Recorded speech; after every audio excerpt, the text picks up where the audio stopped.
주여, 내가 무엇을 바라리요? 나의 소망은 주께 있나이다. 시편 39편 7절 말씀입니다.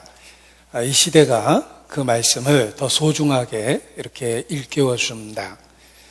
주님이 다스리는 그 나라에는 다시는 슬픔도 없고 고통도 없고 그리고 마스크도 없는 세상이기 때문에 더 사모하고 기다리게 됩니다.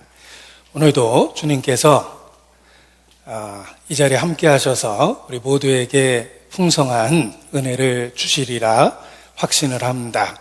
조는 사람 빼고 휴대폰 만지작거리는 사람 빼고 모두에게 은혜를 주시리라 생각합니다. 기도로 시작하겠습니다. 살아계시는 거룩하신 아버지 하나님, 아무 소망 없었던 저희를 그리스도 예수 안에서 불러주시고 소망을 주시며 주님 안에서 살 수 있도록 붙잡아 주시는 것 주님께 감사 찬양을 드립니다. 이 시간 모이기를 힘쓰라는 주의 말씀을 기억하며 하나님 앞에 그리스도 예수 안에서 함께 모였습니다. 성령께서 친히 주관하시고 우리 심령에 두루 역사해 주시기를 더욱 간절히 주님께 기도합니다. 병들고 어그러진 것을 고쳐주시고 우리의 약한 것을 강하게 만들어주시고 또 이 세상에서 주님의 자녀로 살 수 있도록 능력과 지혜를 이 시간 우리 모두에게 베풀어 주시기를 주님께 기도합니다. 그 옛날 예수께서 병든 자를 고치시고 귀신을 내어 쫓으시며 또 친히 제자들을 가르쳐 주셨습니다. 동일한 능력과 은혜로서 이 시간 우리와 함께 해주시고 하나님의 영광만을 나타내 주시기를 더욱 간절히 기도합니다. 우리가 잃어버리고 있는 모든 것을 주께서 회복시켜 주시고 또 이 시간 구원의 기쁨을 일깨울 수 있도록 역사해 주시기를 주님께 기도합니다. 또 아직 이루어진 영혼들 주님 앞에 기억하고 주님 앞에 기도합니다. 우리에게 주신 소중한 육신의 가족들이 모두 영원한 영적 가족이 될 수 있도록 주님 구원의 문을 열어주시고 이끌어 주시기를 주님께 간구합니다. 소돔 고모라가 멸망하기 직전에 아브라함을 생각하사 롯과 그에게 속한 자들을 이끄신 것처럼 이 시간 우리에게 속한 자들을 기억해 주시고 우리를 통하여 이끌어 주시기를 주님께 부탁을 드립니다. 성령께서 친히 주관하시며 살아계신 하나님의 영광을 우리 모두에게 나타내 주시옵소서. 우리가 믿고 있는 그 진리를 일깨워 주시고 굳건히 설 수 있도록 붙잡아 주시기를 주님께 기도합니다. 또 선교지 일선에서 수고하시는 선교사님들 코로나 사태로부터 지켜주시고 또 복음 전하는 데 회방이 되지 않도록 주의 권능으로 더욱 역사해 주시기를 주님 앞에 기도합니다. 이 시간도 온전히 함께 하시는 주님께 의지합니다.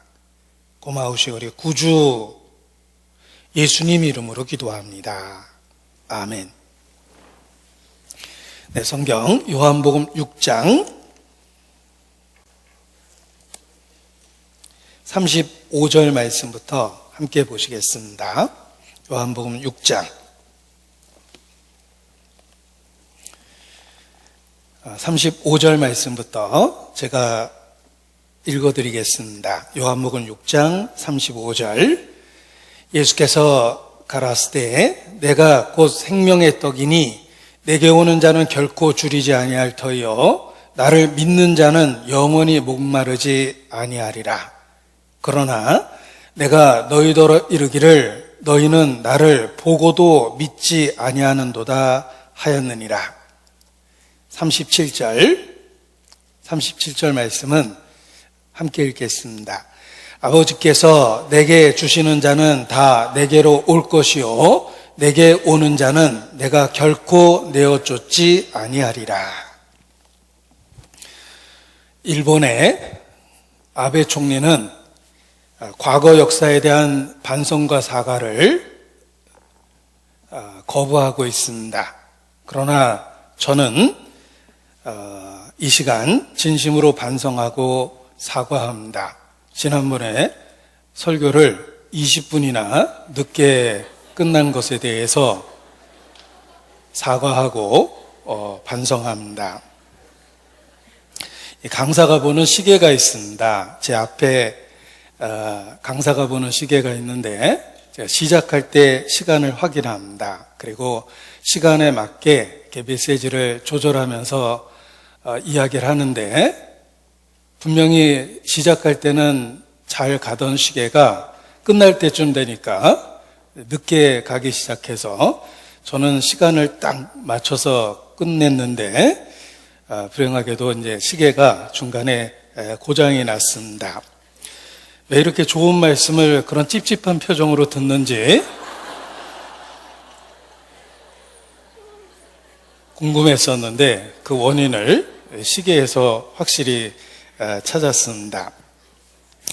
시계 탓이라고 사실 말씀드리고 싶은데 제가 남의 탓하면 안 된다고 말씀 중에 강조했기 때문에 고장난 시계를 본 제 탓이라고 진심으로 사과를 드립니다. 달리 생각해 보면 제가 꼭 드리고 싶었던 메시지가 있었는데 충분한 시간 때문에 그 말씀을 드릴 수 있었습니다. 그래서 여호수아 시대에는 태양과 달을 멈추시기도 하고 또 히스기야 시대에는 아하스의 일령표에 있는 해 그림자로 십도를 물러가게 하신 것처럼 동일한 기적이 혹 나타났나?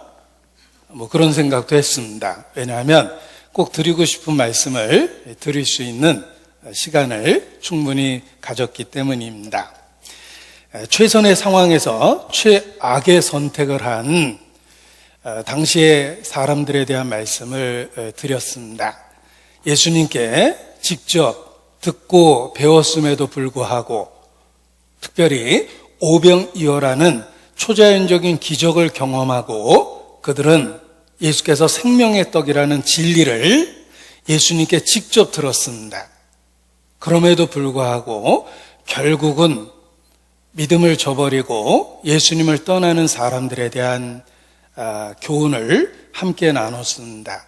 그래서 충분한 기회, 명확한 기회를 가졌음에도 불구하고 결국 믿음을 배반하는 그 시대의 사람들, 최선의 상황에서 최악의 선택을 한 그들의 모습 속에서 우리가 경고와 교훈을 받았습니다. 지금도 불행하게도 동일한 선택을 하는 사람들이 있습니다. 이런저런 이유로 말씀을 듣고 잠시 반응하다가 잠깐 동안 믿는 것처럼 보이다가 결국은 신앙을 저버리는 사람들이 있습니다. 분명하게 복음을 듣고 이해하고 감동도 받았지만 이런저런 사소한 이유로 결국은 믿음을 저버립니다. 그들 역시 최선의 상황에서 최악의 선택을 한 사람입니다. 그래서 666이라는 섬뜩한 표현을 갖고 더욱더 그 교훈을 함께 나눴습니다. 사단의 역사를 일깨워주는 666이라는 그 섬뜩한 표현을 갖고 교훈을 나눴는데 성경에서 가장 그 불행한 구절 중에 하나가 요한복음 6장 66절이다 이런 말씀을 드렸습니다. 다시 일깨워 드리겠습니다. 요한복음 6장 66절. 요한복음 6장 66절.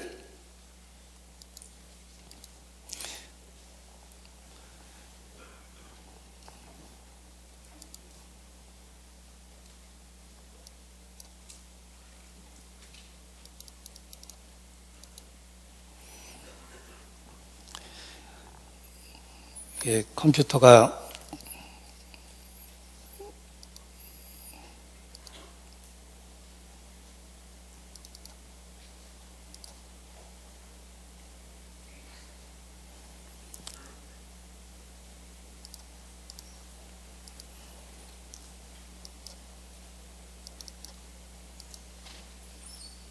컴퓨터가 자기 마음대로 움직이네요. 제가 보여드리려고 하는 구절을 보여드려야 되는데, 요한복음 6장 66절입니다. 이러므로 제자 중에 많이 물러가고 다시 그와 함께 다니지 아니하더라. 한때는 예수님을 따랐던 사람들입니다. 그러나 이런저런 이유로 결국은 최종적으로는 예수님을 배반하고 예수님을 떠나는 사람들이 있습니다. 이들은 분명하게 진리를 들었음에도 불구하고 보고도 믿지 아니하는도다 라는 말씀처럼 결국은 진리를 저버린 사람입니다. 우리 주변에도 이런 사람들이 많이 있습니다. 그리고 우리 자신, 신앙을 고백하고 있는 우리 자신을 보면서 하나님께 더욱 감사하게 됩니다. 많은 사람들이 보고도 믿지 아니하는도다 라고 예수님께서 탄식하신 것처럼 진리를 듣고도 결국은 믿음을 저버립니다. 그럼에도 불구하고 우리는 이 시간 주님에 대한 신앙을 계속해서 고백하고 있습니다. 우리가 믿고 있는 이것이 주님의 또 하나의 큰 은혜라는 것을 깨닫게 됩니다. 요한복음 6장 36절입니다. 요한복음 6장 36절.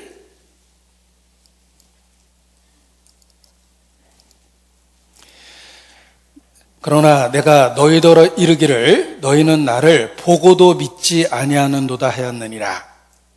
이 37절의 말씀은 우리가 현재 믿고 있는 믿음 그 뒤에 하나님의 인도하심이 있었다라는 것을 깨닫게 해줍니다. 37절입니다. 아버지께서 내게 주시는 자는 다 내게로 올 것이요 내게 오는 자는 내가 결코 내어 쫓지 아니하리라. 우리가 지금 이 순간 예수 그리스도에 대한 믿음을 고백하고 있는 그 이유는 아버지께서 우리를 진리 가운데 이끌어 주셨기 때문에 그렇습니다. 우리가 다른 사람과 비교해서 올바르거나 똑똑하거나 더 잘난 것이 아닙니다. 우리의 믿음 그 뒤에 아버지의 이끄시는 손길이 있었다는 것입니다. 아버지께서 이끌어 주셨기 때문에 우리가 예수님에 대한 신앙을 고백하고 있는 것입니다. 진리를 들었으나 보고도 믿지 않은 많은 사람들을 보십시오. 그리고 믿음을 고백하는 자신과 비교해 보십시오. 우리가 그들보다 더 똑똑하거나 잘난 것도 아니고 더 인간성이 좋은 것도 아닙니다. 그럼에도 불구하고 누구는 믿음을 저버렸는데 우리는 아직도 그 믿음을 지키고 있습니다. 그 뒤에 아버지의 이끄심, 우리를 진리로 이끄시는 하나님의 손길이 있었다는 것입니다. 예수께서 이러한 말씀을 계속해서 반복적으로 하십니다. 그래서 6장 44절에도 분명하게 말씀하셨습니다. 요한복음 6장 44절. 나를 보내신 아버지께서 이끌지 아니하면 아무라도 내게 올 수 없으니 오는 그를 내가 마지막 날에 다시 살리리라. 아버지께서 이끌지 아니하면 아무라도 내게 올 수 없다. 우리의 믿음 그 뒤에는 하나님의 이끄심, 인도하심이 있는 것입니다. 그 결과 우리가 믿음에 이르렀고 믿음에 서 있고 믿음을 지키고 있는 것입니다. 하나님의 인도하심이 있습니다. 특별히 진리를 결국은 저버리는 사람들을 볼 때마다 하나님이 붙잡아주고 있다라는 것을 더욱 깨닫게 됩니다. 아버지께서 이끌어 주셨기 때문에 예수님께 나올 수 있고 예수님을 붙들고 진리 가운데 머물 수 있는 것입니다. 요한복음 6장 64절입니다. 요한복음 6장 64절. 이러한 말씀을 반복해서 일깨워 주십니다. 요한복음 6장 64절입니다.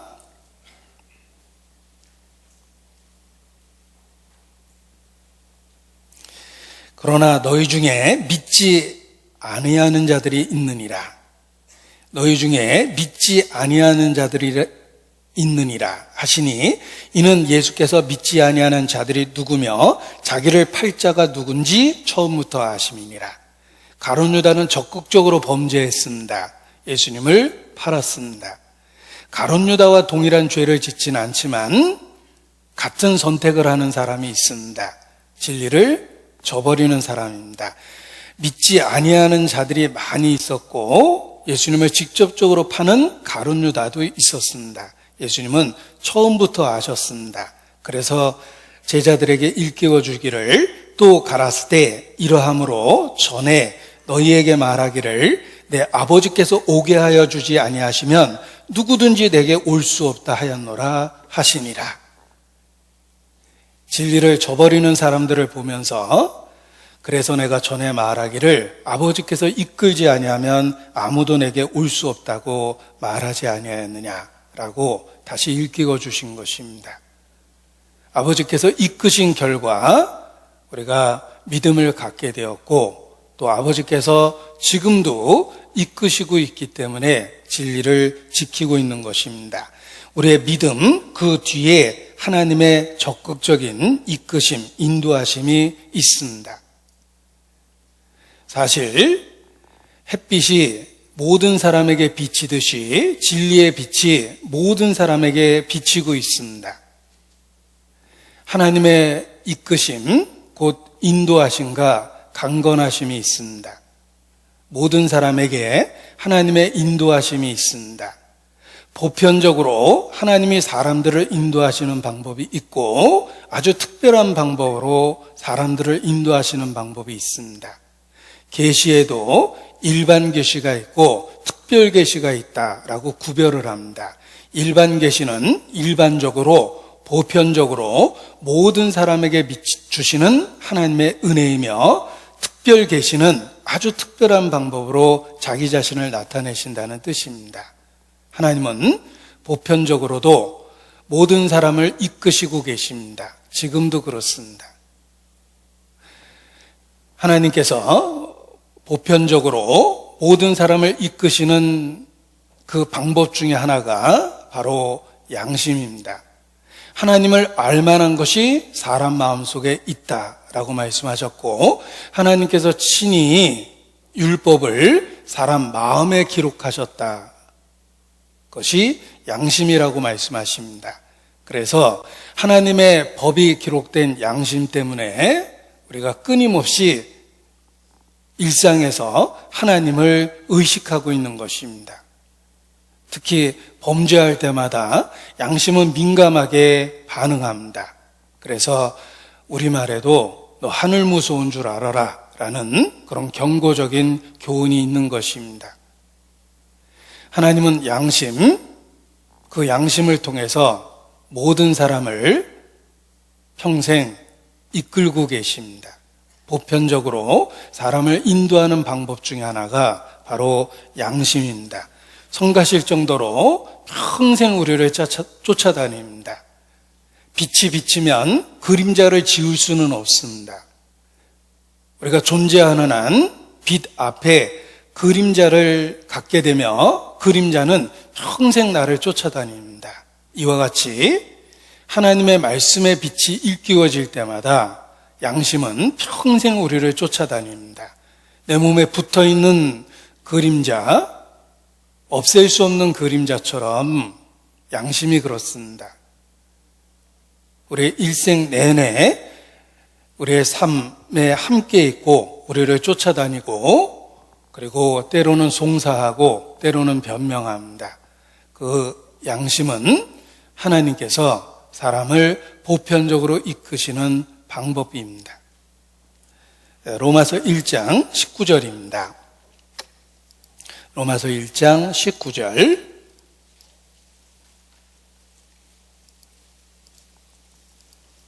로마서 1장 19절.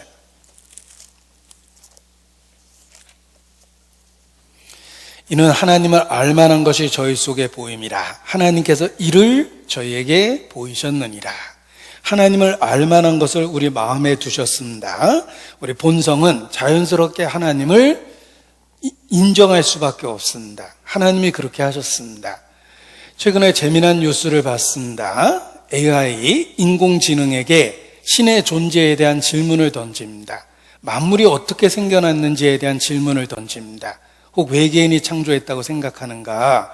AI는 대답합니다. 절대 그럴 수 없다. 저절로 됐다고 생각하는가? 더욱더 그럴 수 없다라고 이야기합니다. 그럼 만물은 어떻게 생겨난 건가? 혹 신의 존재를 믿는가? 놀랍게도 AI는 신은 있다라고 이야기합니다. 신은 누구인가? 그는 지적인 설계자다. 우주는 설계되어 있기 때문에 그렇습니다. 어떻게 신의 존재를 믿을 수 있는가? 그것이 합리적인 해답이기 때문에 그렇다. AI도 지금까지의 모든 정보와 지식을 습득하면서 신의 존재를 인식한 겁니다. 우리의 본성 속에 하나님을 알만한 AI가 있습니다. 살면 살수록 신의 존재를 부정할 수가 없습니다. 그저 물질로만 이루어졌다라고 이야기하기에는 세상은 너무나 신비하고 정교하게 설계되어 있고 계획이 있고 목적이 있는 방향으로 움직이고 있기 때문에 그렇습니다. 하나님을 알만한 것이 우리 본성 속에도 있습니다. 그 중에 하나가 바로 양심이며 그 양심이 무엇인지를 성경은 말씀하십니다. 로마서 2장 19절 20절입니다. 로마서 2장 19절 20절 로마서 2장 14절 15절입니다. 2장 14절 15절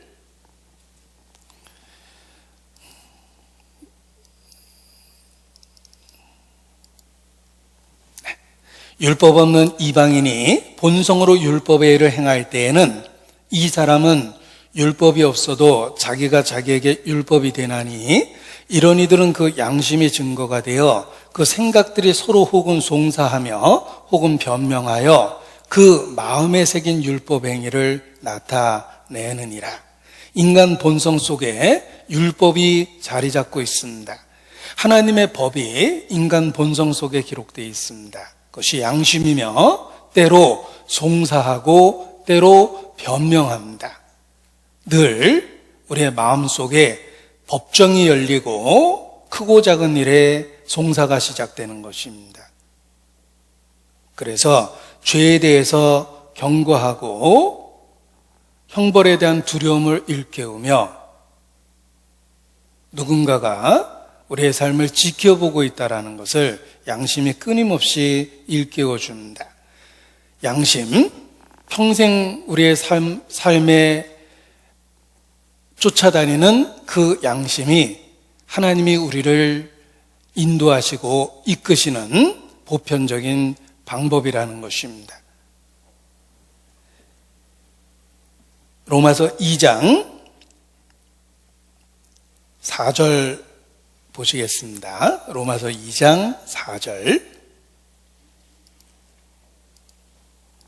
혹 내가 하나님의 인자하심이 너를 인도하여 회개케 하심을 알지 못하여 그의 인자하심과 용납하심과 길이 참으심의 풍성함을 멸시하느뇨.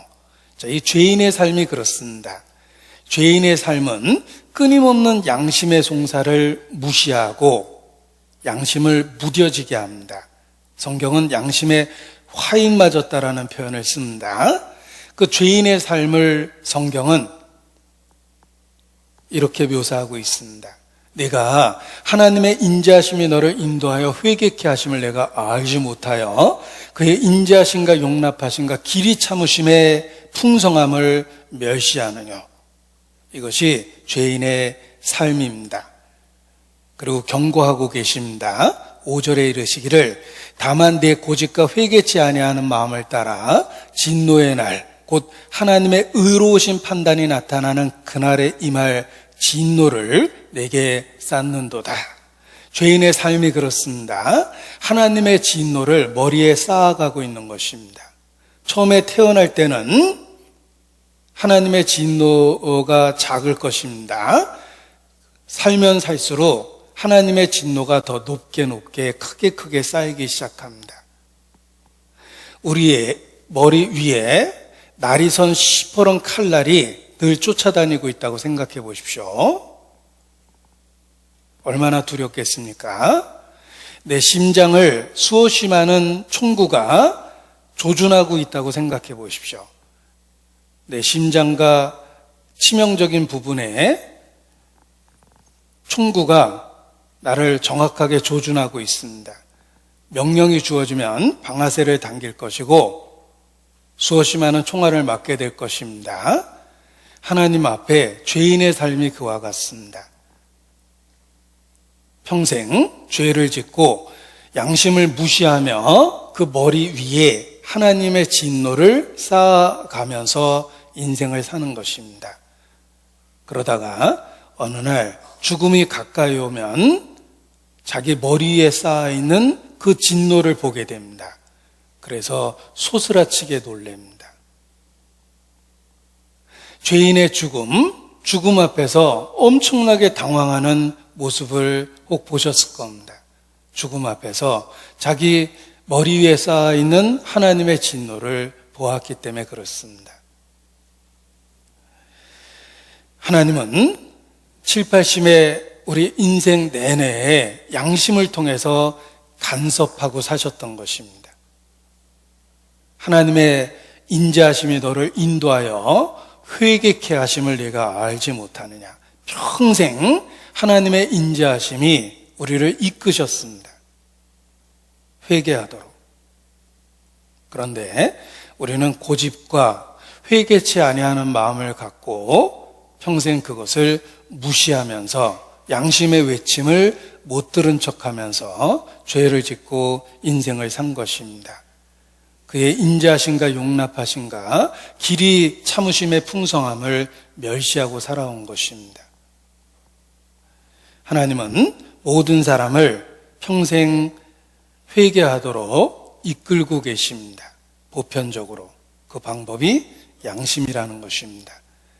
그리고 또 하나님은 세상 만사, 우리가 살고 있는 이 세상을 통해서, 우리가 살고 있는 인생 그 자체를 통해서 끊임없이 우리를 이끌고 계셨습니다.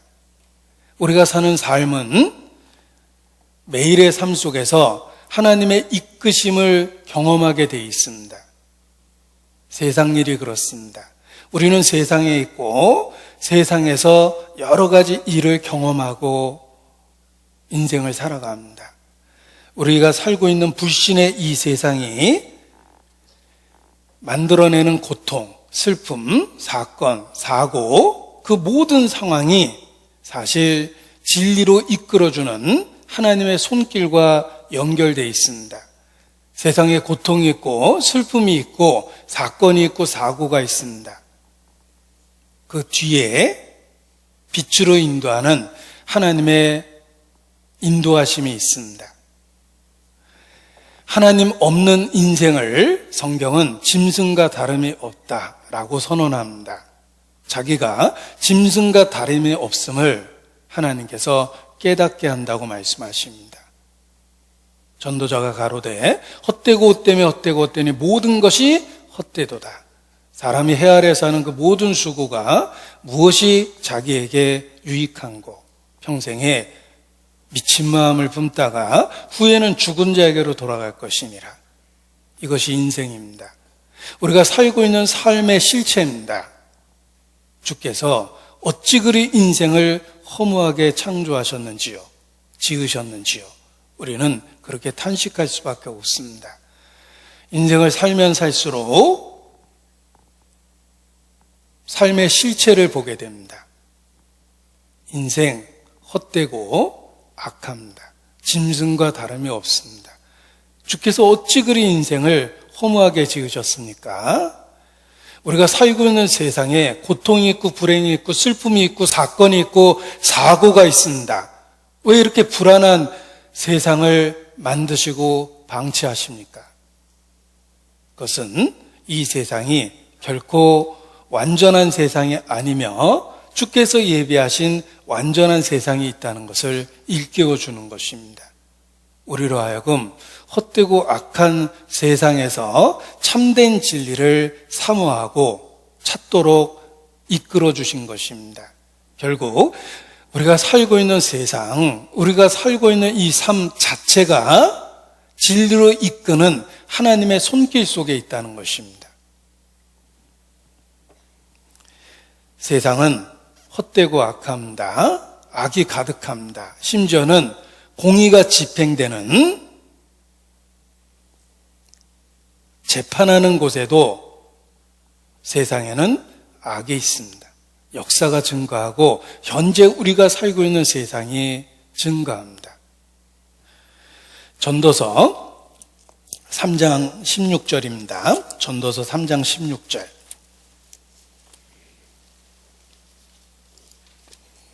전도서 3장 16절입니다.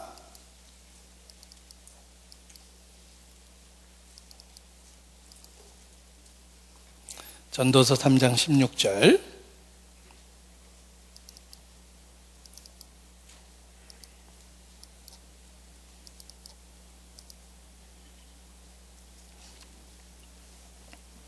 제가 읽겠습니다. 내가 해 아래서 또 보건대 재판하는 곳에 악이 있고 공의를 행하는 곳에도 악이 있도다. 이 세상이 그렇습니다. 법이 집행되는 가장 정의로운 재판하는 곳에도 악이 있습니다. 그래서 유전무죄, 무전유죄라는 말도 있고 검언유착인지 권언유착인지 사법농단에 대한 이야기도 있습니다. 정치, 검찰은 역사 속에서 수없이 반복된 이야기입니다. 재판하는 곳에도 악이 있습니다.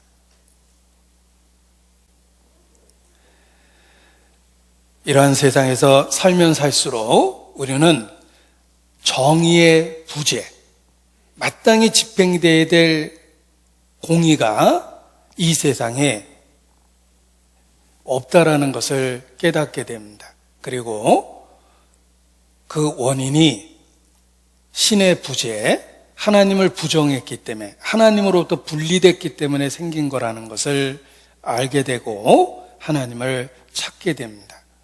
세상을 살면 살수록 우리는 절대적인 진리를 찾을 수밖에 없습니다. 전도서 3장 10절에도 하나님께서 인생들에게 노고를 주사 애쓰게 하신 것을 내가 보았노라.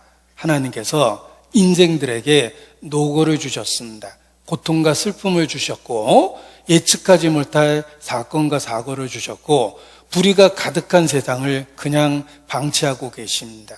그것은 완전한 또 다른 세상이 있다는 것을 일깨워주고 그것을 찾도록 일깨워주는 것입니다.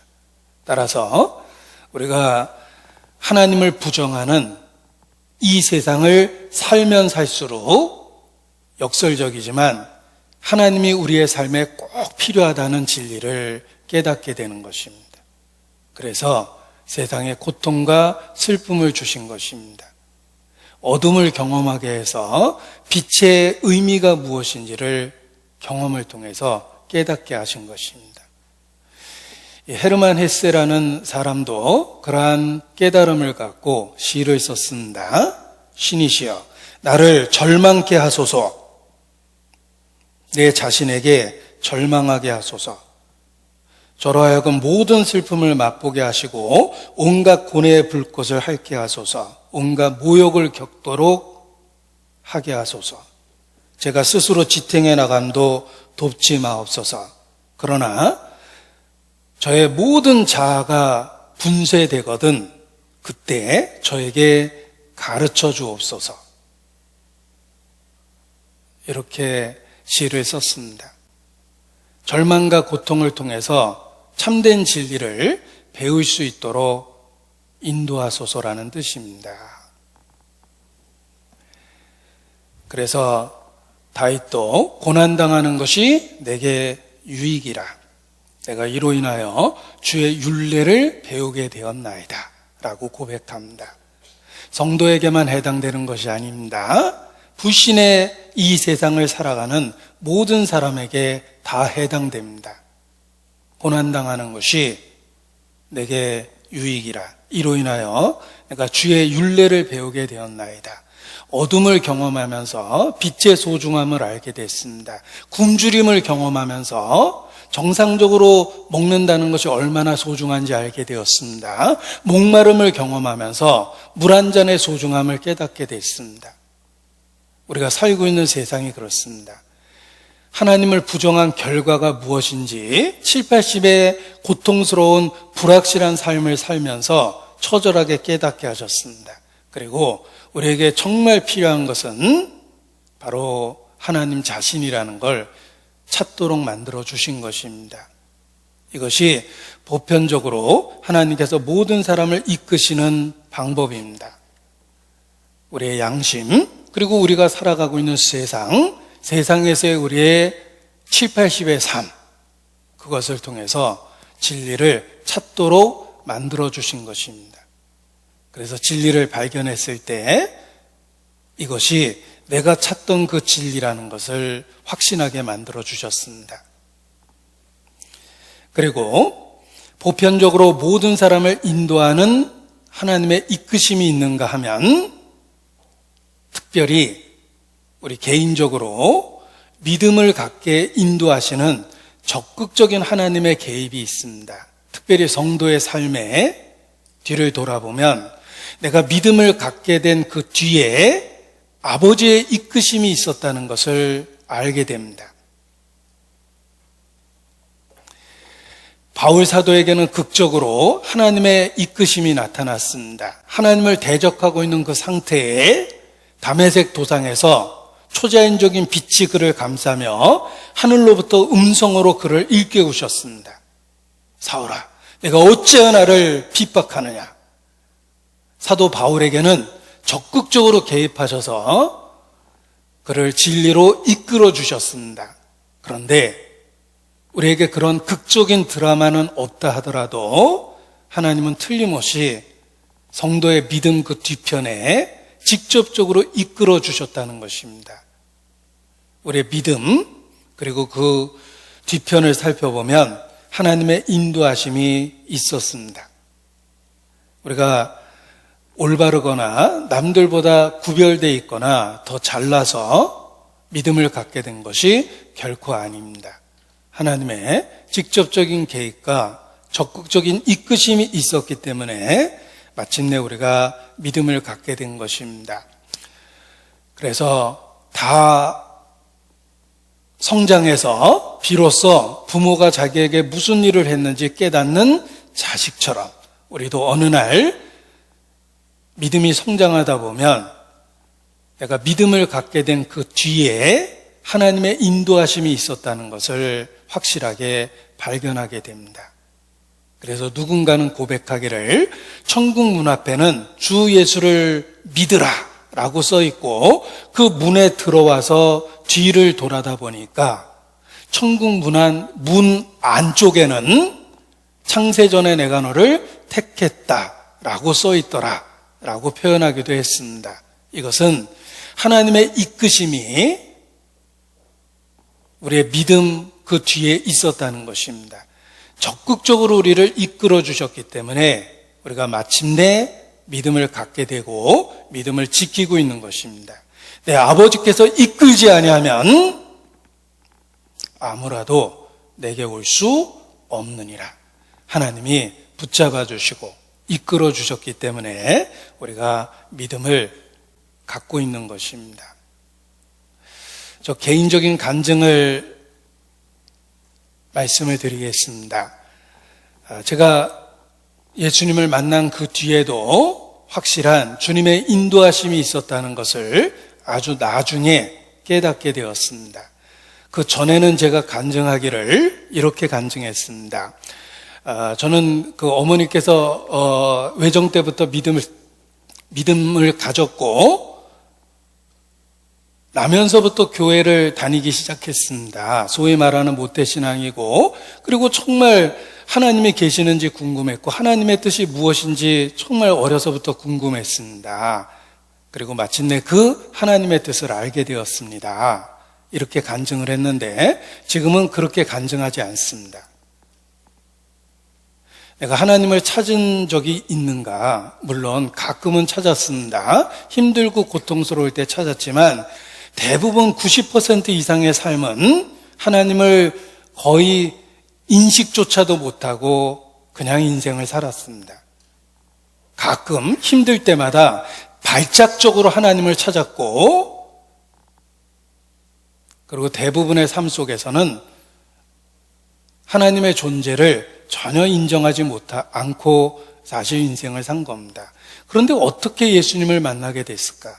하나님께서 내 인생에 적극적으로 개입하고 이끄시고 인도하셨기 때문에 내가 예수님을 만나게 된 것입니다. 이렇게 간증할 수밖에 없습니다. 제가 누나의 인도를 통해서 처음 교회에 와서 성경을 배우게 되었습니다.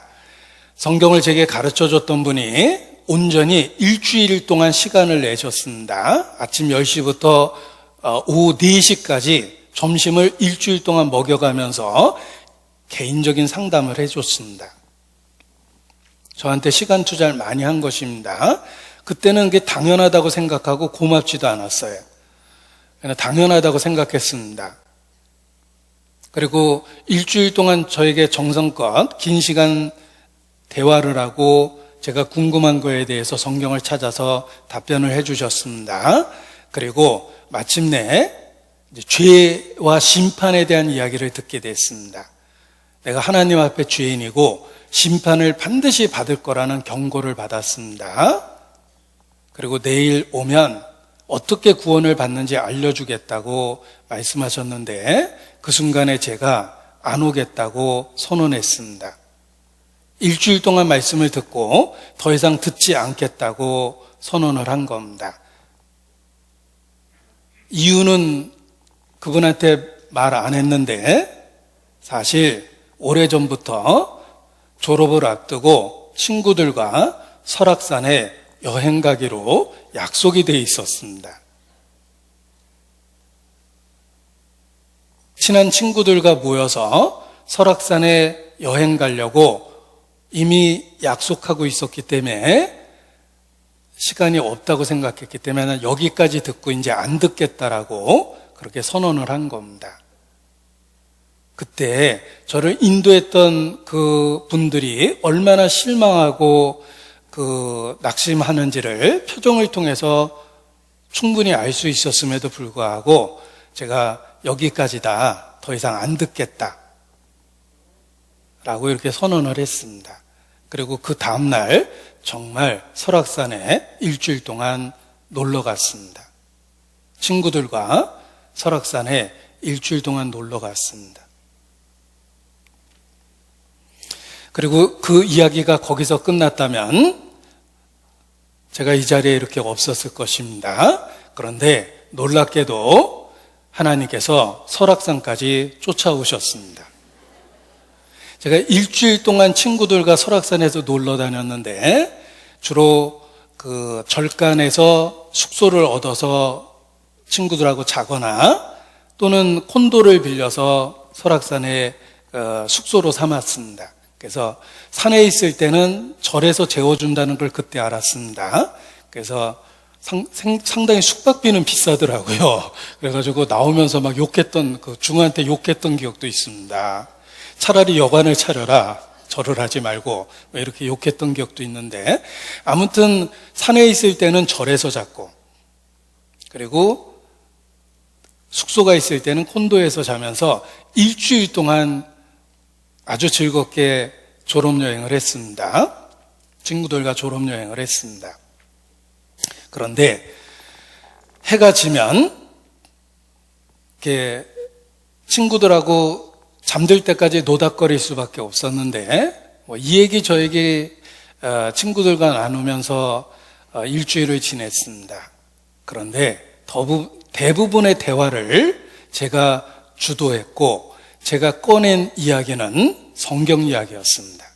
제가 일주일 동안 상담을 하고 놀러 왔기 때문에 온통 머릿속에 방금 들은 성경에 대한 내용이 가득했습니다. 그래서 친구들에게 일주일 동안 밤새도록 그것을 그대로 재현을 했습니다. 당시에는 머리가 제가 좋았기 때문에 한 번 들으면 정확하게 기억을 해서 들은 모든 이야기를 친구들한테 그대로 일주일 동안 다시 재현을 한 겁니다. 가르치면 더 확실하게 배운다는 말이 있는데 제가 친구들을 일주일 동안 가르쳤기 때문에 일주일 동안 성경을 복습하게 된 겁니다.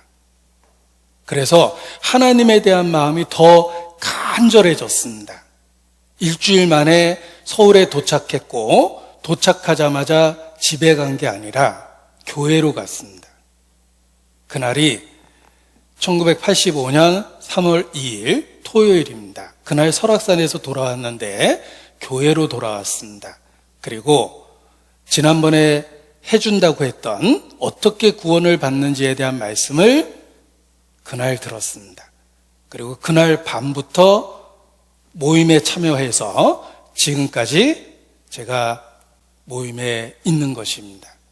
그래서 그 후에 생각해 보니까 하나님께서 설악산까지 일주일 동안 쫓아와서 그동안 들었던 얘기를 복습시켜가지고 다시 상담하는 곳으로 이끄셨다라는 확신이 나중에 분명하게 들었습니다. 따라서 제가 진리를 찾아서 하나님을 만난 게 아니라 하나님께서 쫓아다니면서 데려다 놓고 말씀을 듣게 해서 마침내 내가 예수님을 만났다라는 것을 알게 되었습니다. 따라서 제가 예수님을 만나게 된 그 뒤에 하나님의 이끄심이 있었습니다. 분명하게 있었습니다. 강권하시는 인도하심이 있었습니다. 그리고 제가 기독교에 대한 파편적이고 부분적인 지식이 가득했기 때문에 결코 순전하지 않았습니다. 제가 얘기해주면 그대로 믿는 그런 상태가 아니라 제 얄팍한 지식으로 끊임없이 판단하고 논단했습니다. 논쟁을 즐겼고 기독교 진리를 공격하는 입장에 있었습니다. 기독교 진리에 대해서 공격적이고 폄하하고 비판적인 제가 복음을 들었을 때 순진할 정도로 그 말씀을 그대로 받아들였습니다. 제가 생각해도 기적입니다. 제가 그렇게 순진하지 않습니다. 그런데 놀랍게도 말씀을 들을 때에는 백지에다가 글을 쓰는 것처럼 아무런 편견과 선입관 없이 예수님에 대한 이야기를 들었어요. 사실 기독교에 대해서는 파편적 부분적으로 많은 정보와 지식이 있었습니다.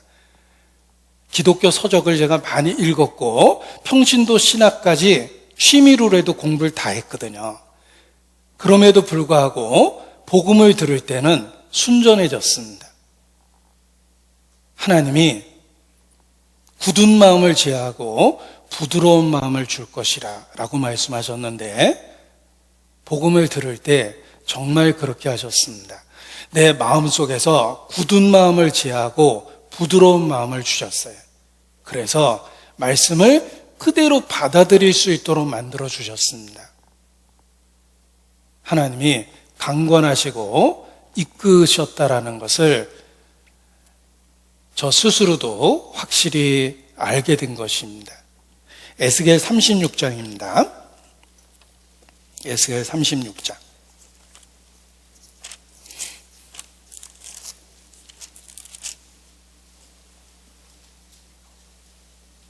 36장 26절, 에스겔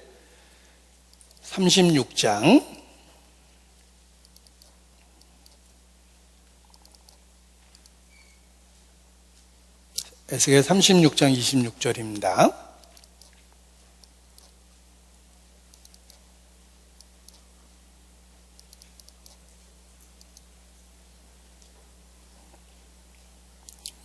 제가 컴퓨터가 잘 안 돼서 부팅을 다시 하겠습니다.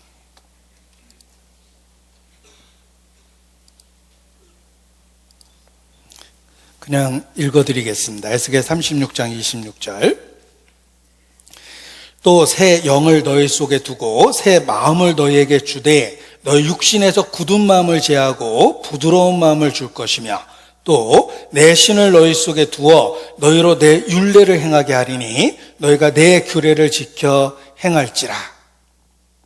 복음을 듣는 그때 하나님께서 정말 내 마음에 이렇게 역사하셨습니다. 굳은 마음을 제하고 부드러운 마음을 주셨습니다. 원래 내 본성은 절대 그렇지 않습니다. 논쟁적이고 진리에 대해서 논쟁하길 좋아했고 기독교를 비난하고 그 의미를 항상 부정했습니다. 그런데 말씀을 들을 때는 순진할 정도로 그 말씀을 받아들였다는 것입니다. 그러한 변화 속에 하나님이 함께 하셨습니다. 하나님이 부드러운 마음을 준 거예요. 그리고 내가 그전에 했던 모든 행동에 대해서 스스로 부끄럽게 여겼습니다. 내가 잘 모르고 아는 척 했구나. 감히 하나님 앞에.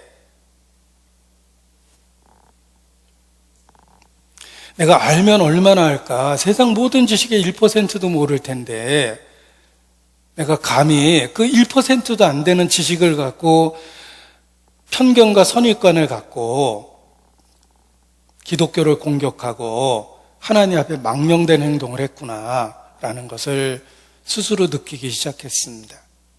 그래서 31절에 있는 말씀을 공감하게 됐어요. 31절.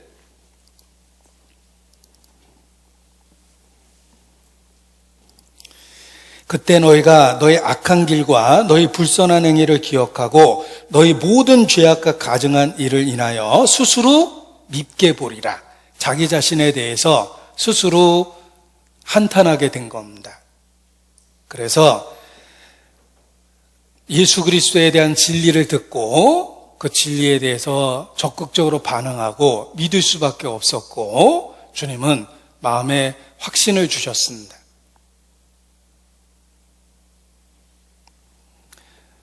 그래서 나는 주님이 이끌었음에도 불구하고 고의적으로 배척하고 사소한 일 때문에 연기하고 말씀을 부정하곤 했는데 하나님께서 적극적으로 개입하고 이끌어 주셔서 내가 믿음을 갖게 된 거구나 라는 것을 스스로도 알게 되었습니다. 그렇습니다. 우리가 믿고 있는 이 믿음 뒤에 하나님이 오랫동안 나를 참아주고 강권하시고 이끄셨던 손길이 있다는 것입니다. 우리가 성장한 뒤에 결코 저절로 자란 것이 아니라 부모의 희생 속에서 자랐다는 걸 알게 되고 주변의 많은 사람들의 사랑 속에서 성장했다는 것을 깨닫게 되며 부모에 대한 사랑이 생기고 내 주변 사람들에 대한 그 의식이 가족과 친척과 지인들에 대한 의식이 마음에 새롭게 정리됩니다. 영적으로도 그렇습니다. 우리가 결코 진리를 간절히 찾아서 주님을 만난 게 아닙니다. 하나님의 강권하시는 적극적인 개입 속에 마침내 진리를 알게 된 것입니다. 여호와의 인자하심이 너를 인도하여 회개케 하심을 내가 알지 못하느뇨. 알게 되었습니다.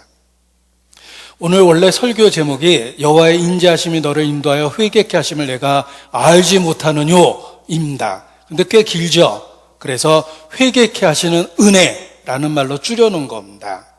오늘 설교 제목은 여호와의 인자하심이 너를 인도하여 회개케 하심을 내가 알지 못하느뇨. 알아야 됩니다. 하나님의 인자하심이 있었습니다. 하나님의 은혜가 있었습니다. 그래서 나를 회개케 하도록 이끌어 주셨다는 것입니다. 예수님 앞으로 이끌어 주셨습니다. 그 결과 믿음을 갖게 된 것입니다. 성경에 예수님의 모습을 문 바깥에서 문을 두드리는 모습으로 말씀하십니다. 보라, 내가 문 바깥에서 문을 두드리노니 누구든지 내 음성을 듣고 문을 열면 내가 들어가 그로 더불어 먹고 그는 나로 더불어 먹으리라. 예수님의 모습을 문 바깥에서 문을 두드리는 모습으로 말씀하십니다. 사실 잠깐 거기서 두드리고 계셨던 게 아니라 평생에 내 마음 문 바깥에서 두드리고 계셨던 거예요. 그분을 너무 늦게 음성을 듣고 비로소 마음에 영접하게 된 것입니다. 주님이 잠깐 서 있었다면 주님을 만날 수 없었을 텐데 주님은 끝까지 그 자리에 서 계셨고 문을 두드리고 계셨고 마침내 문을 열 수 있도록 이끌어 주셨던 것입니다. 그의 오래 참으심, 주의 오래 참으심이 너희 구원이 될 줄로 여기라 라고 말씀하셨는데 우리 모두에게 그렇습니다. 우리에게 오래 참아주셨기 때문에 마침내 우리가 예수님을 알고 믿게 된 것입니다. 내가 불신자를 자처했던 그때 주님이 나를 버리셨다 해도 사실 아무 상관이 없습니다. 버림받을 만한 짓을 이미 많이 했거든요. 내가 설악산에 놀러 갔을 때 그때 나를 버리셨다 해도 사실 할 말이 없습니다. 버림받을 만한 짓을 했어요. 말씀을 듣고도 저버렸기 때문에. 내가 기독교를 거품 물며 비난했을 때 그때 나를 버리셨다 해도 사실 아무 문제 없습니다. 그런데 그때도 참아주셨고 결국 내가 믿음에 이르는 그 순간까지 참아주셨습니다. 주의 오래 참으심이 나의 구원이 된 것입니다. 우리 각 사람 구원받기까지 주님께서 오랫동안 마음의 문 바깥에서 기다려 주셨고 두드리고 계셨다는 것을 깨닫게 됩니다. 아가서입니다. 아가서 5장 2절입니다. 구약성경 아가서 5장 2절입니다.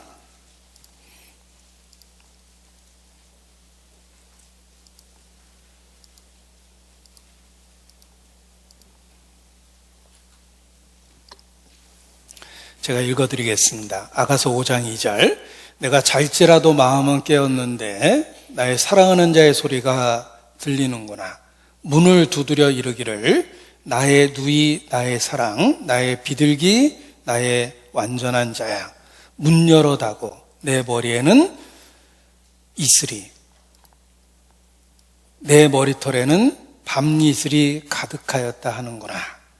자, 문 바깥에서 우리를 사랑하시는 분이 다정한 목소리로 부르고 문을 두드리고 계십니다. 사랑하는 연인을 부르듯이 부르십니다. 나의 누이, 나의 사랑, 나의 비둘기, 나의 완전한 자야. 반복적이죠?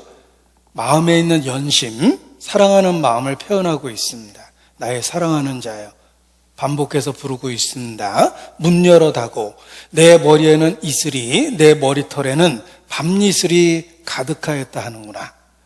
기다리고 있는 연인의 머리 위에 밤이슬이 가득합니다.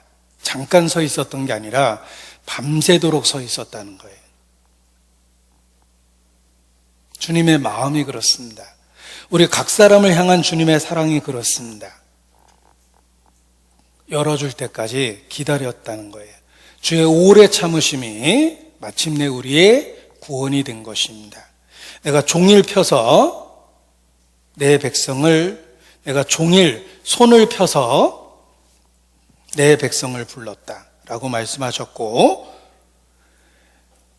여호와여 주의 손이 높이 들릴지라도 그들이 보지 아니하나이다마는 백성을 위하시는 주의 열정을 보면 저희가 부끄러워할 것이라.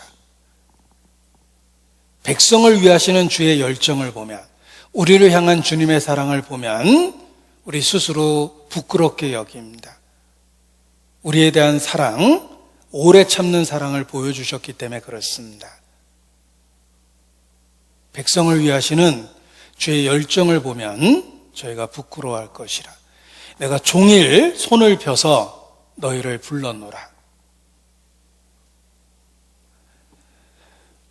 우리가 돌이킬 그때까지 주님은 끊임없이 손을 펴고 기다려 주십니다. 문을 두드리고 계십니다. 우리가 너무 늦게 그 음성을 듣고 문을 연 거예요.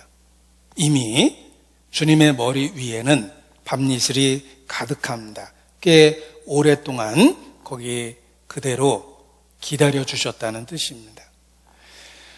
성경에 잃은 양 한 마리를 찾는 목자에 대한 말씀이 있습니다. 양을 찾을 때까지 찾고 찾지 아니하겠느냐. 주님의 마음이 그렇습니다. 10개의 동전 중에 하나를 잃어버리고 동전을 찾는 여인에 대한 이야기를 하십니다. 쓸고 닦고 또 쓸고 닦고 동전을 찾기까지. 주님의 마음이 그렇습니다. 집을 나간 탕자를 기다리는 아버지는 항상 동네 앞에 나와서 돌아오는 자식을 기다리고 있었습니다. 아들은 타국에 가서 돈 쓰고 놀고 먹고 즐길 때는 아버지 생각을 하지 않았습니다. 그러나 그 순간에도 아버지는 집 바깥에서 아들을 기다리고 있었습니다. 하나님의 마음입니다. 우리가 복음을 듣고 받아들이는 그 순간까지 주님이 그렇게 오랫동안 기다려 주셨기 때문에 마침내 우리가 예수님을 믿게 된 겁니다. 우리의 믿음, 그 뒤에 하나님의 오래 참으심이 있었고 문을 두드리는 적극적인 개입이 있었고 손을 내밀어서 붙잡고 이끄시는 인도하심이 있었습니다. 그래서 마침내 우리가 예수님을 알고 믿게 된 것입니다.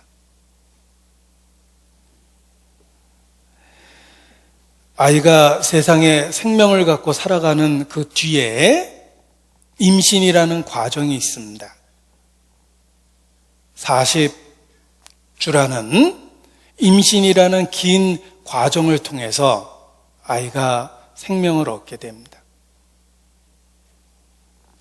마찬가지로 우리가 생명을 얻고 거듭나기 전에도 이미 임신이라는 과정 속에 하나님의 이끄심이 있었다는 것입니다. 그래서 내가 어떻게 구원을 받게 됐는가? 주님이 나에 대해서 정말 오래 참아주셨습니다. 그의 이끄심이 있었기 때문에 마침내 내가 예수님을 알고 믿을 수밖에 없었던 것입니다.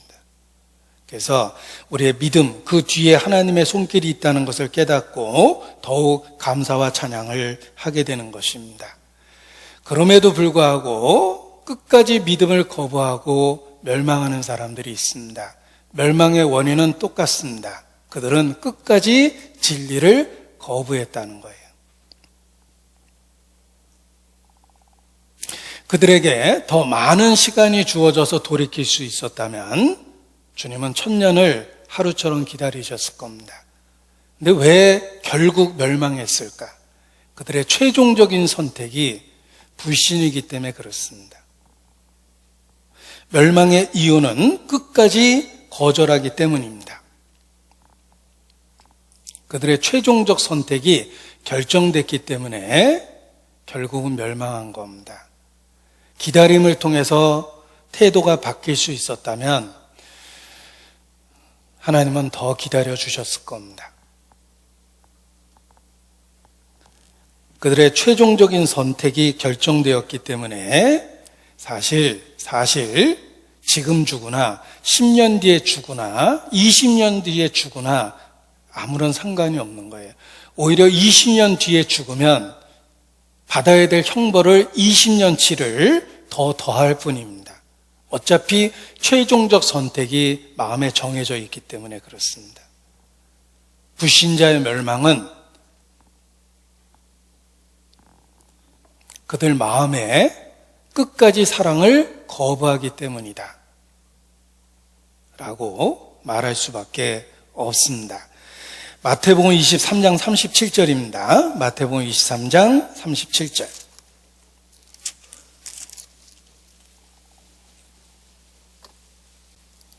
마태복음 23장 37절.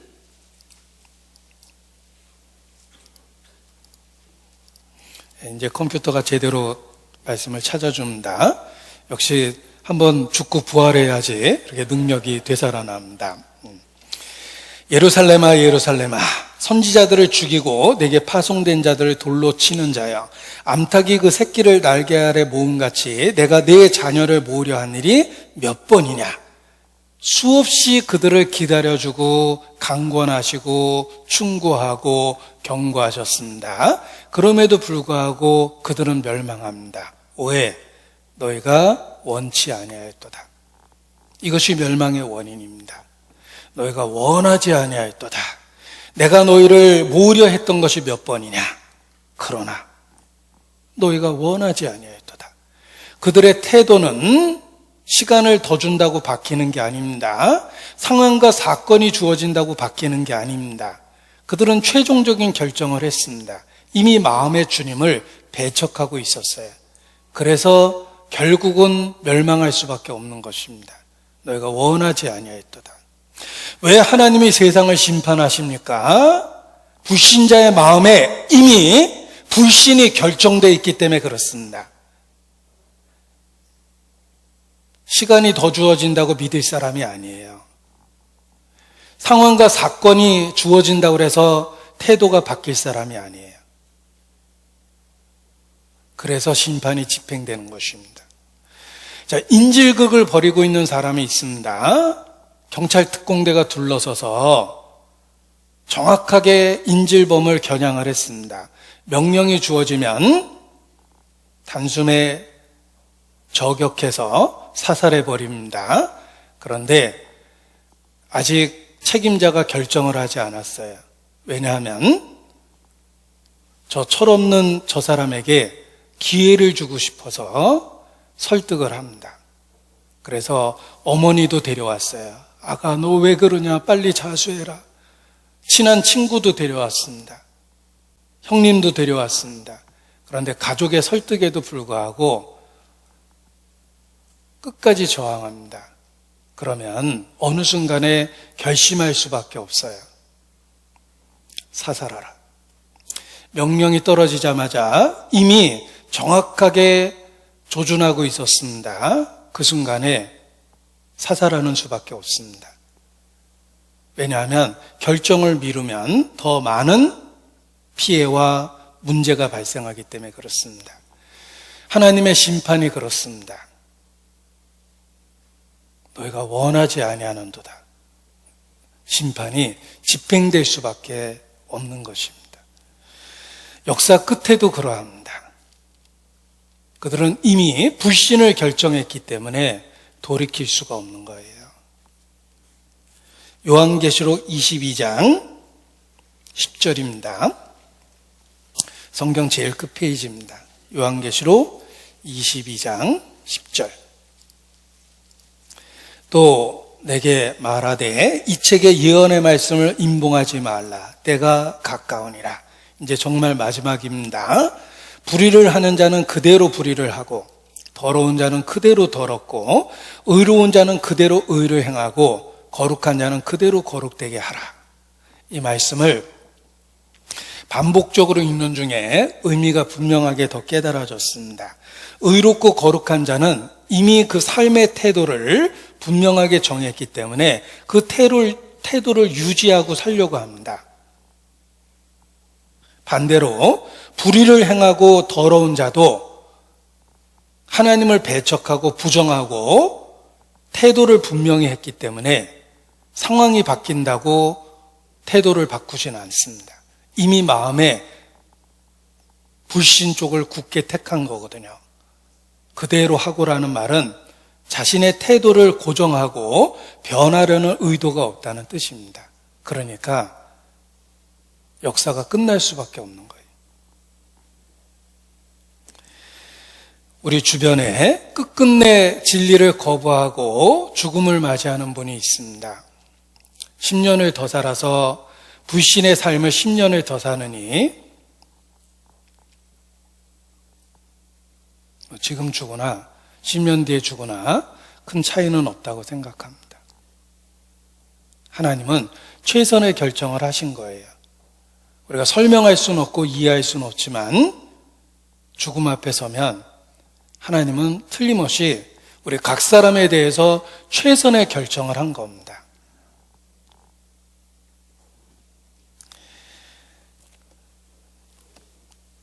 끝내 진리를 거부하고 배척하는 사람은 최종적인 결정을 했기 때문에 언제든지 심판이 집행될 수 있다는 걸 기억하셔야 됩니다. 이러한 하나님의 그 이끄심을 생각하면서 내 자신이 믿는 사람이라는 것에 대해서 정말 하나님께 감사하는 마음을 더 갖게 됐습니다. 내 친구들, 믿지 않는 친구들과 비교해서 내가 그렇게 착한 것도 아니고 더 똑똑한 것도 아니고 인간성이 좋은 것도 아닙니다. 그럼에도 불구하고 주님은 내게 믿음을 주셨고 그 진리가 얼마나 소중한지를 더욱더 일깨워 주심으로 믿음을 지킬 수 있도록 붙잡아 주십니다. 나의 믿음, 그 뒤에 하나님의 이끄심이 있었습니다. 그리고 지금도 신앙을 고백하고 있는 이 순간에도 하나님의 붙잡아 주심이 있는 것입니다. 그래서 나의 믿음을 허락하신, 내게 믿음을 주신 하나님께 더 감사하는 마음을 갖게 됩니다. 찬송의 가사입니다. 내가 지금 사는 것 주님의 크신 은혜요, 내가 주를 믿는 것 더욱 크신 은혜라.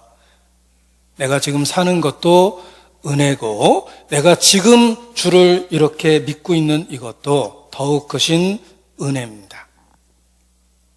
그 은혜 속에서 매일의 삶을 살 수 있도록 주께서 인도하고 계십니다. 지금도 반복적으로 모든 성도가 경험하는 것은 하나님의 이끄심입니다.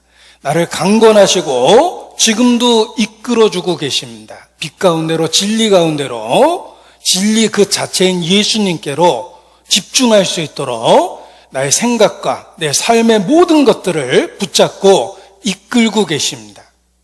끊임없이 모든 물살이 어디로 흐르든지 결국은 바다로 연하여 흐르듯이 우리의 삶 모든 것을 주님께서 진리로 이끌어주고 계십니다. 그래서 우리가 신앙을 지키고 살고 있는 것입니다. 매일의 삶 속에서 하나님의 인도하심을 우리의 믿음은 볼 수 있도록 만들어줍니다. 하나님의 인도하심이 있습니다. 하나님의 이끄심이 있습니다. 자연적으로는 내가 중력을 의지해서 땅에 붙어 있는 것처럼 중력이 있습니다. 영적으로는 하나님의 이끄심과 인도하심 결과 진리 위에 계속 서 있을 수 있는 것입니다. 하나님의 인도하심이 있습니다. 보이진 않지만 만유인력이 존재하듯이 느낄 수는 없지만 하나님의 이끄심이 있습니다. 틀림없이 있습니다. 감사할 수밖에 없죠. 빌립보서 2장 13절입니다. 빌립보서 2장 13절.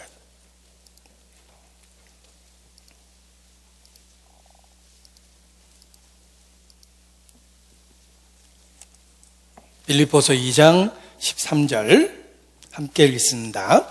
너희 안에서 행하시는 이는 하나님이시니 자기의 기쁘신 뜻을 위하여 너희로 소원을 두고 행하게 하시나니.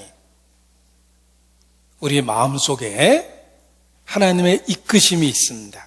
우리 안에서 행하십니다. 강권하고 설득하고 경고하고 책망하고 교훈하고 때로 감동하고 여러 방법으로 우리를 진리로 이끌고 계십니다. 그래서 성도의 마음에는 하나님 뜻대로 하고자 하는 근심이 있어요. 주님 안에서 살고 싶다는 세상 사람이 없는 근심이 있어요. 하나님의 이끄심이 있는 것입니다. 고린도후서 7장입니다. 고린도후서 7장.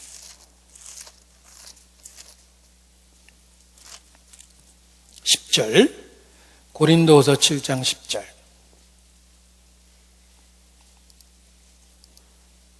고린도후서 7장 10절. 하나님의 뜻대로 하는 근심은 후회할 것이 없는 구원에 이르게 하는 회개를 이루는 것이요 세상 근심은 사망을 이루는 것이니라. 세상 근심은 의식주에 관한 근심일 겁니다. 어떻게 먹고 사나 의식주에 대한 걱정이 있죠. 그러나 그 이상의 것이 성도에게는 있습니다. 하나님 뜻대로 하는 근심이 있습니다. 하나님이 이끄시는 손길입니다. 하나님 뜻대로 하는 근심은 우리로 하여금 회개케 합니다. 잘못된 것을 돌이키게 합니다. 그래서 11절의 말씀에 이르시기를 보라, 경험할 수 있습니다. 보라, 하나님의 뜻대로 하게 한 이 근심이 너희를 얼마나 간절하게 하며 얼마나 변명하게 하며 얼마나 분하게 하며 얼마나 두렵게 하며 얼마나 사모하게 하며 얼마나 열심히 있게 하며 얼마나 벌하게 하였는가.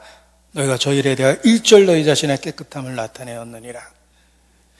하나님의 뜻대로 하게 한 근심, 그의 이끄심이 있기 때문에 우리가 작은 죄에 민감하고 남들이 하지 않는 걱정을 합니다. 신앙적인 걱정을 하고 살아요. 하나님의 이끄심이 있는 것입니다. 우리 마음속에 매일의 삶 속에서 하나님이 이끌어주고 있기 때문에 하나님 뜻대로 하는 근심이 있고 크고 작은 잘못에 대해서 회개하게 되고 영적인 일에 대해서 사모하게 되고 이렇게 되는 것입니다. 주님이 나를 지금도 이끌고 계십니다. 신명기 30장입니다. 신명기 30장 6절. 신명기 30장 6절.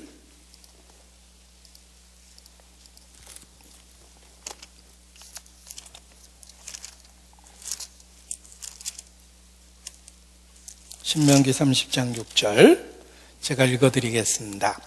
내 하나님 여호와께서 내 마음과 내 자손의 마음에 할례를 베푸사 너로 마음을 다하며 성품을 다하며 내 하나님 여호와를 사랑하게 하사 너로 생명을 얻게 하실 것이며. 주어가 중요합니다. 내 하나님 여호와께서, 하나님께서 우리에게 하시는 일입니다. 하나님 여호와를 사랑하게 하십니다. 사랑할 분을, 마땅히 사랑해야 될 분을 사랑하게 합니다. 해야 될 일을 할 수 있게 합니다.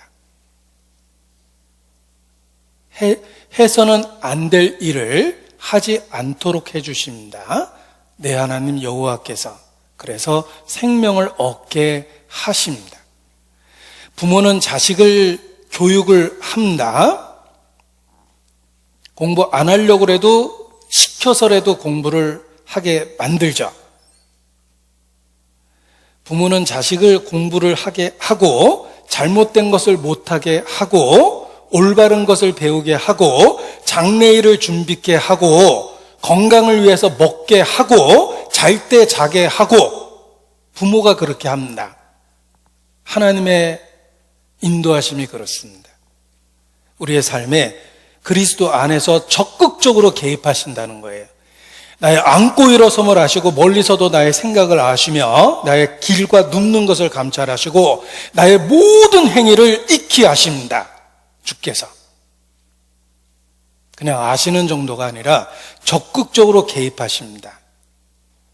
그래서 욥은 고백하기를 주께서 내게 눈을 돌이키지 아니하시며 나의 침 삼킬 동안도 나를 놓지 아니하시기를 어느 때까지 하오리까.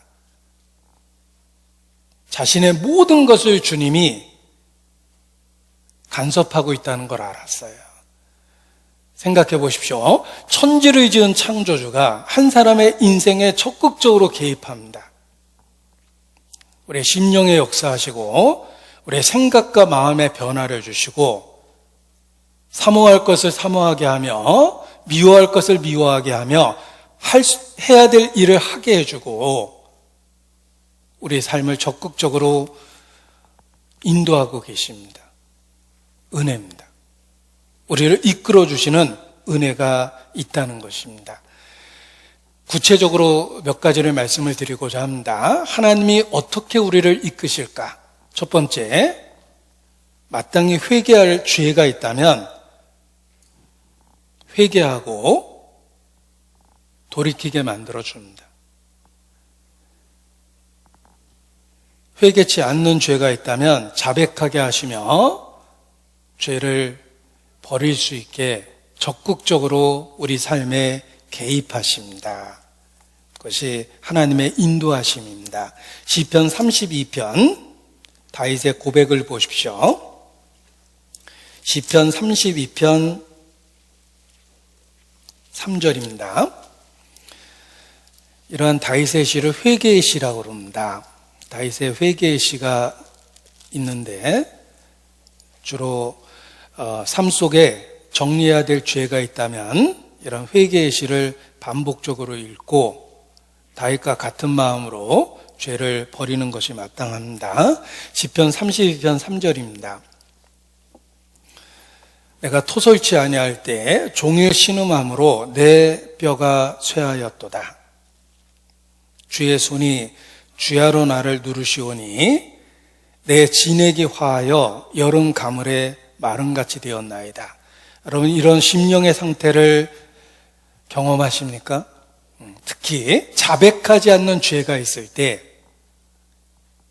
이러한 심령의 상태를 경험하게 됩니다. 하나님이 나를 이렇게 누르고 있다라는 생각이 듭니다. 고통스럽고 답답하고 불편합니다. 그래서 5절처럼 할 수밖에 없어요. 5절, 내가 이르기를 내 허물을 여호와께 자복하리라 하고, 자복할 때까지 누르시거든요. 내 허물을 여호와께 자복하리라 하고 주께 내 죄를 아뢰고 내 죄악을 숨기지 아니하였더니, 중요한 건 요 곧자가 중요해요. 하나님의 사랑이 바로 응답하십니다. 곧 주께서 내 죄의 악을 사하셨나이다. 셀라. 자백할 때까지 우리를 주님이 누르십니다. 내가 토설치 아니할 때 종일 신음함으로 내 뼈가 쇠하였도다. 내 진액이 화하여 여름 가물에 마름같이 되었나이다. 이게 얼마나 바짝바짝 마르는 상태인지 아시죠? 여름 가물에 마름같이 되었나이다. 물기 없이 말라가고 죽어가는 모습을 생각해 보십시오. 우리의 심령이 그렇습니다. 그래서 결국은 자백하게 돼요. 주님은 회개치 않는 죄가 있으면 회개하도록 끊임없이 우리를 압박하십니다. 이것이 하나님이 우리 인생에 적극적으로 개입하는 모습이에요. 욥기 33장입니다. 욥기 33장 13절. 우리도 일상에서 경험하는 하나님의 손길이라고 확신합니다. 죄를 자백하지 않으면 이런 경험을 하게 되어 있습니다. 욥기 33장 13절. 욥기 33장 13절. 하나님은 모든 행하시는 것을 스스로 진술치 아니하시나니 내가 하나님과 변쟁함은 어찌미뇨. 사람이 무관히 여겨도 하나님은 한 번 말씀하시고 다시 말씀하시되, 사람이 침상에서 졸며 깊이 잠들 때나 꿈에나 밤에나 이상 중에 사람의 귀를 여시고 인치듯 교훈하시나니 이는 사람으로 그 꾀를 버리게 하려 하심이며 사람에게 교만을 막으려 하심이라. 하나님은 사람의 귀를 여시고 인치듯이 교훈하십니다. 졸며 깊이 잠들 때에도 꿈에나 밤에 이상 중에 말씀하신다고 그러죠. 여러분, 죄를 품고 일상을 살면 여름 가물의 마름같이 됩니다. 뿐만 아니라 잠을 청하려고 누워도 끊임없이 죄에 대한 송사를 경험하게 돼요. 깊이 잠들 때나 하나님이 계속해서 그 죄를 일깨워 주십니다. 사람은 무관히 여겨도 마침내 자백하고 돌이킬 때까지 끊임없이 간섭하신다라는 뜻입니다. 성도의 삶에 그러합니다. 적극적으로 개입하십니다. 그래서 죄를 품고 사는 게 거의 불가능한 거예요. 너무 답답하고 힘들어서 주님 앞에 자백할 수밖에 없어요. 욥기 36장 9절 10절입니다. 욥기 36장 9절 10절. 그들의 소행과 허물을 보이사 그 교만한 행위를 알게 하시고 그들의 귀를 열어 교훈을 듣게 하시며 명하여 죄악에서 돌아오게 하시나니. 성도의 삶에 이와 같이 적극적으로 개입해서 회개하지 않은 죄를 품고 삶을 반복하지 못하도록 하십니다. 자백하도록 끊임없이 우리를 몰아가십니다. 그것이 하나님의 손길이라는 걸 아셔야 돼요. 그리고 두 번째, 우리가 흔들리고 뒤뚱거리고 혹 넘어질 때도 있는데 그때마다 우리를 회복시켜 주십니다. 여호와의 하나님의 이끄심은 회복해 하는 은혜가 있습니다. 의인은 7번 넘어질지라도 다시 일어난다. 그리스도를 통해서 의롭게 된 그리스도인은 7번 넘어질지라도 그리스도 안에서 다시 일어납니다. 하나님이 이끌어 주시기 때문에 그렇습니다. 저는 넘어지나 아주 엎드러지지 아니함은 여호와께서 손으로 붙드심이라. 우리는 뒤뚱거리고 혹 넘어질 때도 있습니다. 그러나 아주 엎드러지지는 않습니다. 왜냐하면 여호와께서 손으로 붙드시기 때문에 그렇습니다. 우리의 삶에 적극적으로 개입하고 이끌어 주시는 은혜가 있습니다. 엠마오로 가는 제자들을 생각해 보십시오. 예수님이 부활하셨다는 이야기를 들었음에도 불구하고 일부 제자들은 불신의 마음을 갖고 엠마오로 낙향하고 있었던 겁니다.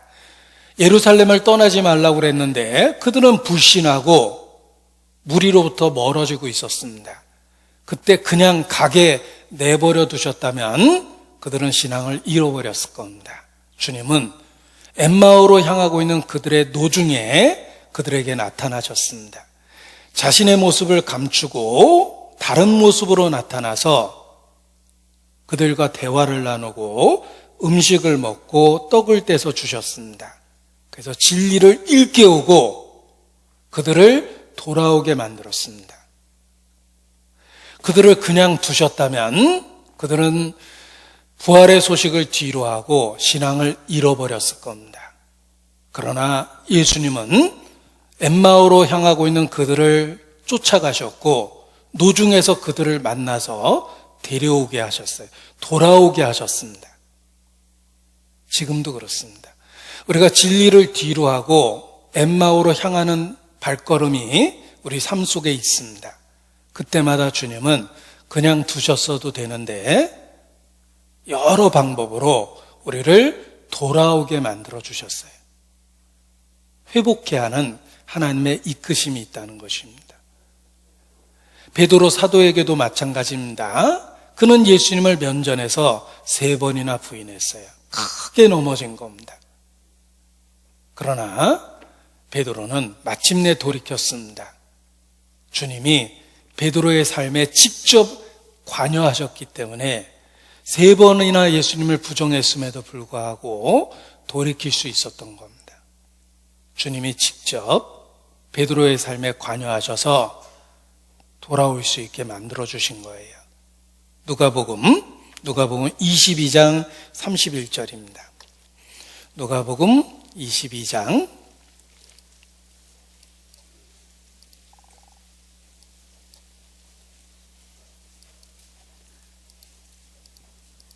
31절 시몬아 시몬아, 베드로의 본명입니다. 요한의 아들 시몬, 베드로의 본명이에요. 보라, 사단이 밀가부로 타려고 너를 청구하였으나 그러나 내가 너를 위하여 내 믿음이 떨어지지 않기를 기도하였느니 너는 돌이킨 후에 내 형제를 굳게 하라. 베드로가 믿음을 지킨 이유가 있습니다. 3번이나 예수님을 부인했음에도 불구하고 결국은 회복할 수 있었던 이유가 있습니다. 내가 너를 위해 기도했다. 내가 너를 위하여 내 믿음이 떨어지지 않기를 위하여 기도했다. 주님이 적극적으로 이끌어 주셨기 때문에 베드로가 회복될 수 있었던 것입니다. 이것은 베드로에게만 준 은혜가 아니라 우리 모든 사람에게 주는 은혜입니다.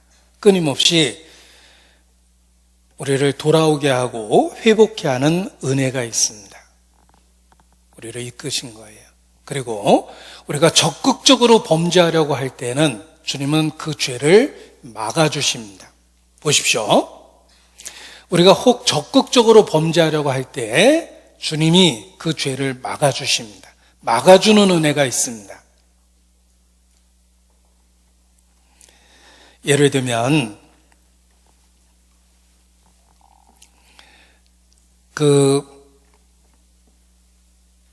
창세기 20장입니다. 찾겠습니다. 아브라함의 이야기입니다.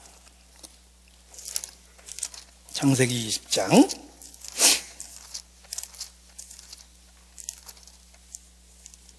창세기 20장.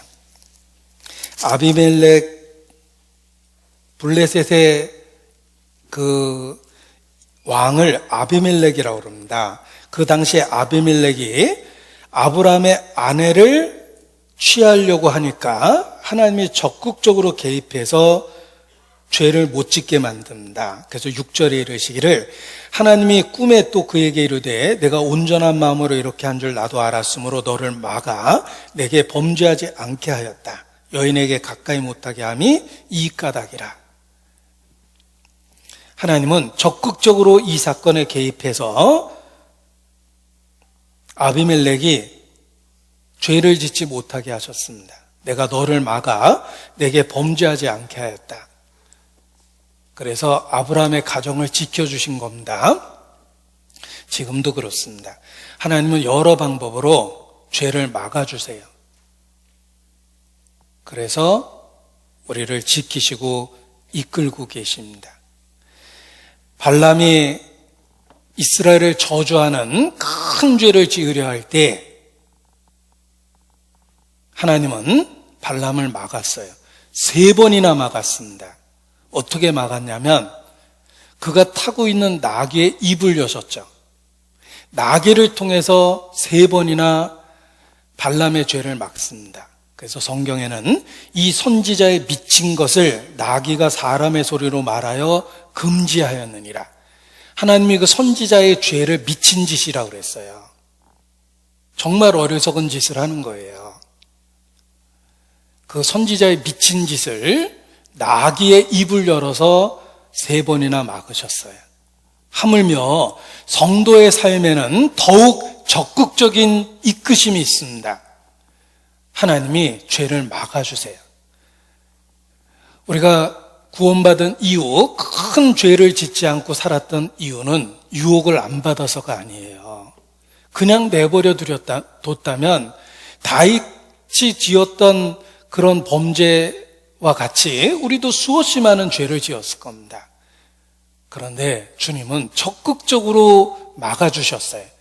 이 선지자의 미친 짓을 막았다라는 것처럼 범죄라는 미친 짓을 막아주셨기 때문에 우리가 신앙을 지키고 있는 겁니다.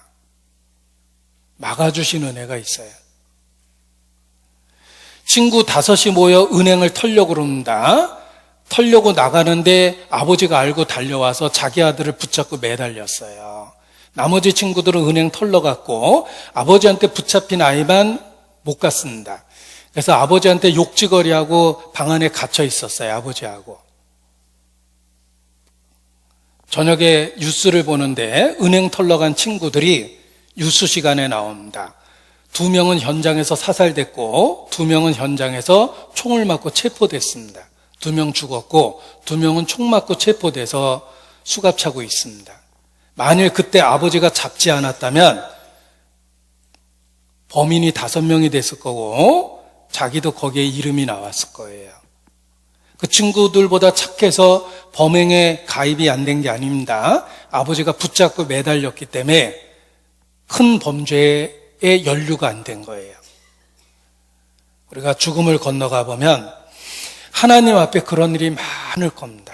그날 내가 너를 붙잡지 않았더라면, 너의 미친 짓을 내가 막지 아니하였다면 내가 어떻게 되었겠느냐. 하나님은 우리 인생에 적극적으로 개입해서 우리의 범죄라는 미친 짓을 막아주세요. 하나님의 이끄심이 있습니다. 그리고 적극적으로 우리의 잘못에 대해서 징계하십니다. 그래서 죄가 반복되는 걸 막아주십니다. 우리가 신앙을 지키고 있는 그 뒤에 하나님의 이끄심이 있고 적극적인 개입이 있습니다. 왜 이렇게 내 인생에 적극적으로 개입하실까? 그 이유는 베드로에게 하신 말씀에 답이 있어요. 내가 내 믿음이 떨어지지 않게 하기 위하여 너를 위하여 간구했다. 너는 돌이킨 후에 내 형제들을 굳게 하라.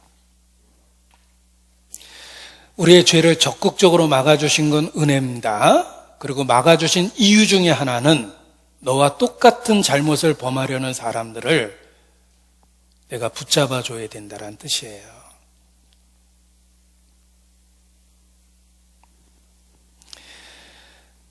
주님은 회방자요, 핍박자요, 포행자였던 바울을 불러서 구원해 주셨습니다.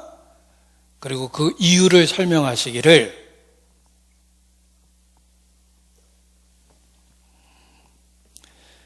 후에 주를 믿어 영생 얻는 자들에게 본이 되게 하려 하심이라. 너에 대하여 1절 오래 참은 것은 후에 주를 믿어 영생 얻는 자들에게 본이 되게 하려 하심이라. 바울에 대하여 오래 참아주셨기 때문에 핍박자가 사도 바울이 됐습니다. 그 이유는 후에 주를 믿어 영생 얻는 자들에게 본이 되게 하려 하심이라. 바울을 오래 참아 사도가 될 수 있도록 만들어준 주님은 지금도 대적자들에게조차도 손을 내밀고 있다는 걸 확실히 보여준 거예요.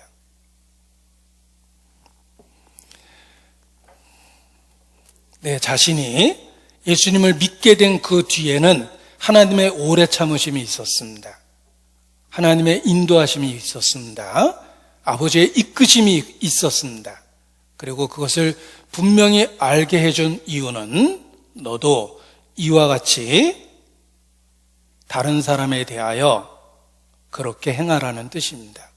그래서 진리를 대적하는 사람을 보면 주님이 나에 대해서도 정말 오래 참아주셨기 때문에 우리도 오래 참고 인내 가운데 복음을 다시 권할 수 있는 것입니다. 대적해도 주님도 나에 대해서 그렇게 해주셨기 때문에 심지어는 대적하는 사람을 위해서 기도하고 복을 빌어줄 수 있는 것입니다. 우리가 받은 은혜를 갖고 불신의 다른 사람을 그렇게 대하라는 뜻입니다. 우리의 부모가 우리에 대해서 오래 참아주셔서 우리가 어른으로 성장했습니다. 그 사랑을 자녀에게 똑같이 내 다음 세대에 갚아주는 것이 인생입니다. 그리스도인의 삶도 그와 같아요. 주님이 내게 얼마나 오래 참고 내 인생에 얼마나 적극적으로 개입했는지를 기억하고 내 주변에 있는 사람에게도 주님이 내게 베푸신 그 은혜를 기억하고 동일한 마음과 태도로 오래 참음으로 대하라 라는 뜻입니다. 그래서 전도할 때 혹 심하게 대적하는 분을 봐도 마음에 분노가 생기는 것보다는 연민이 생깁니다. 왜냐하면 한때 나의 모습이거든요. 내가 하나님 앞에 했던 그 악한 말을 저 사람이 지금 똑같이 하고 있습니다. 하나님이 나에 대해서도 정말 참아주셨기 때문에 나도 그 사람의 태도에 대해서 참을 수 있는 마음이 생기는 거예요. 내가 받은 은혜를 그 사람에게도 그대로 나타낼 필요가 있습니다. 그래서 우리에게 그렇게 오래 참으셨던 거예요.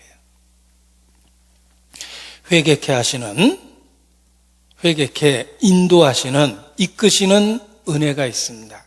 그 은혜로 인해서 우리가 믿음에 서 있습니다.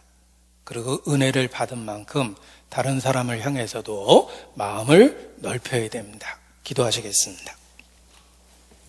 아버지 하나님, 주의 오래 참으심이 결국 우리의 구원이 된 것을 알고 더욱 주님께 감사 찬양을 드립니다.